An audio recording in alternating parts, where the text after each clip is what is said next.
Aujourd'hui, les Salaziens ont apprécié cette consultation citoyenne et surtout de participer et donner leur avis. Ils ont été consultés, on leur a posé des questions sur des grands axes, notamment l'insécurité, l'infrastructure, l'eau, l'aménagement du territoire, et ils ont répondu favorablement.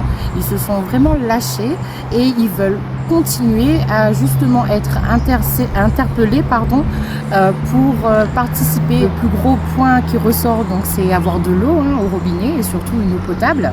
On parle également du renforcement du lien social à Salazie, la solidarité, l'éducation, le lien entre les associations, le monde économique. On parle d'infrastructures également.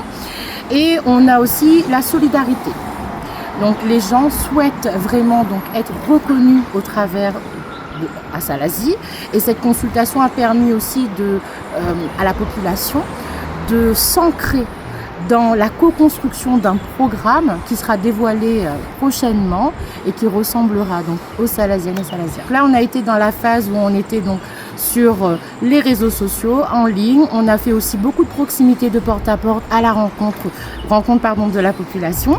Et dans la deuxième phase, on va faire un rendu du programme qui en découle et proposer une alternative aux Salaziennes et Salaziens. Alors nous, depuis le début de cette campagne lancée sur Salazie, on est toujours resté droit dans nos bottes. Aujourd'hui, on a constitué un groupe, l'engagement au cœur de Salazie, de citoyennes et citoyens qui travaillent tous ensemble sans clivage politique. C'est une liste d'union, un mouvement citoyen engagé pour les Salaziens, avec les Salaziens. Salazie ne mérite pas cette guerre qui se passe aujourd'hui. On a vraiment envie de travailler pour construire le Salazie de demain.